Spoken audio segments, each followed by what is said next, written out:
Telangana CM Revanth Reddy ఢిల్లీలో మీడియాతో మాట్లాడుతూ కీలక వ్యాఖ్యలు చేశారు.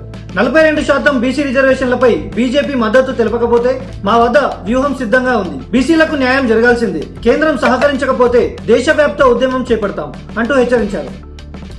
కేటీఆర్ ఈ రోజు మీడియా సమావేశంలో మాట్లాడుతూ సర్పంచ్లు, కార్పొరేట్ నాయకులు బీఆర్ఎస్ పై అస్త్రంగా నిలవడం గర్వంగా ఉంటుంది. వ్యూహాత్మక పరిపాలన ద్వారా ప్రత్యర్థి పార్టీ వ్యూహాలను ఎదుర్కొంటున్నాం. స్థానిక అభివృద్ధికి, ప్రజా సంక్షేమానికి అన్ని విధాలుగా దృష్టి పెట్టి పనిచేస్తున్నాం. బీఆర్ఎస్ బలాన్ని ప్రజాబలంగా మార్చడానికి ఆవశ్యకమైన మార్గదర్శకాలు, చర్యలు సిద్ధంగా ఉన్నాయి అని అన్నారు.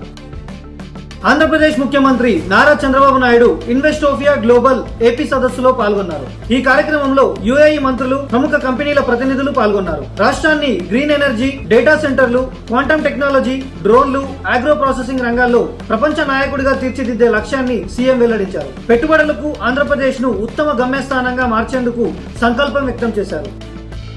ప్రచార విభాగంలో వాసమెట్టి సుభాష్ బాధ్యతలు స్వీకరించారు. ఆయన కార్మిక శాఖ, ఫ్యాక్టరీలు, బాయిలర్లు మరియు ఇన్సూరెన్స్, మెడికల్ సేవల విషయంలో పౌరులకు సమగ్ర సమాచారం అందించేందుకు ప్రత్యేక దృష్టి సారించనున్నారని తెలిపారు. ప్రజలకు ఉపయోగపడే విధంగా సమాచారం మరియు సేవలను విస్తృతంగా ప్రచారం చేయనున్నట్టు వెల్లడించారు.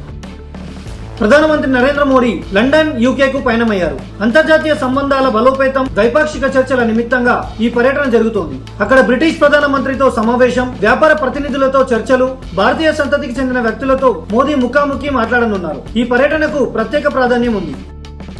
హైదరాబాద్ లో బంగారం రేట్లు భారీగా పెరిగాయి. 24 క్యారెట్ల బంగారం గ్రాముకి 10,233 రూపాయలు, అలాగే 22 క్యారెట్ల బంగారం గ్రాముకి 9,380 రూపాయల వద్ద ట్రేడ్ అవుతున్నాయి. ఇవి ఇంతవరకు రికార్డ్ స్థాయిలకు చేరిన రేట్లు. ఈ వారం వేటాలిటీ కారణంగా బంగారం ధరలు స్పందనగా పెరిగి 24 క్యారెట్లకి 104 రూపాయలు, అలాగే 22 క్యారెట్లకి 95 రూపాయలు నమోదయ్యాయి.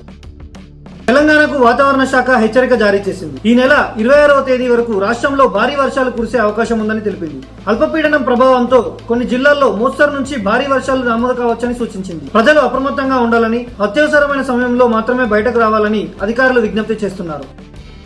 పవర్ స్టార్ పవన్ కళ్యాణ్ నటిస్తున్న ఉస్తాద్ భగత్ సింగ్ సినిమా షూటింగ్ చివరి దశకు చేరుకుంది. వచ్చే వారం రోజుల్లో పవన్ తన భాగాన్ని పూర్తి చేయనున్నారని చిత్ర బృందం వెల్లడించింది. హరీష్ శంకర్ దర్శకత్వం వహిస్తున్న ఈ చిత్రంపై భారీ అంచనాలున్నాయి. షూటింగ్ పూర్తి కాగానే విడుదల తేదీ ప్రకటించే అవకాశం ఉంది. పార్లమెంట్ 3వ రోజు సమావేశాలు గందరగోళంగా సాగాయి. బీహార్ ఓటర్ల జాబితాపై విపక్షాలు తీవ్రంగా ఆందోళన వ్యక్తం చేశాయి. వాయిదా తీర్మానంపై పట్టుబట్టి స్పీకర్ పోడియం వరకు వెళ్లారు. దీంతో లోక్సభ, రాజ్యసభలను మధ్యాహ్నం 12 గంటల వరకు వాయిదా వేశారు. ఈ రోజు ఆపరేషన్ సింధూర్ పై ప్రత్యేక చర్చకు అవకాశం ఉంది. ఆర్థిక రంగానికి సంబంధించి కీలక సమాచారం కూడా సభలో వెల్లడైంది.